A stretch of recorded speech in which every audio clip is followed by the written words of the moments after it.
ஆண்டவராகிய இயேசு கிறிஸ்துவின் நாமத்தினாலே உங்கள் அனைவருக்கும் அன்பின் வாழ்த்திட தெரிவித்துக் கொள்கின்றேன். இந்த நாளிலும் நம்முடைய தியானத்திற்காக நம்ம எடுத்துக்கொள்ளப்பட்டதான வேத பகுதி உபாகமம் புஸ்தகம் 28 அதிகாரம் 2 வசனம். நீ உன் தேவனாகிய கர்த்தரின் சத்தத்துக்கு செவி கொடுக்கும் போது இப்பொழுது சொல்லப்படும் ஆசீர்வாதங்கள் எல்லாம் உன்மேல் வந்து உனக்கு பலிக்கும்.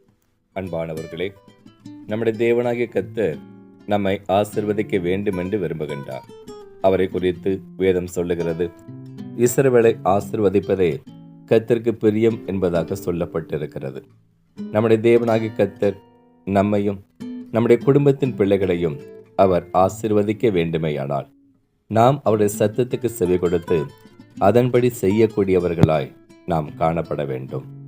இயேசு சொன்னார், நீங்கள் தீமையோடு எதிர்த்து நிற்க வேண்டாம், உன்னிடத்தில் கேட்கிறவனுக்கு கொடு, உங்கள் சத்துருக்களை சிநேகிங்கள், உங்களை சபிக்கிறவர்களை ஆசீர்வதிங்கள், உங்களை பகைக்கிறவர்களுக்கு நன்மை செய்யுங்கள், உங்களை நிந்திக்கிறவர்களுக்காகவும் உங்களை துன்பப்படுத்துவர்களுக்காகவும் ஜெபம் பண்ணுங்கள் என்று சொல்லி அவர் நமக்கு கற்பித்திருக்கிறார்.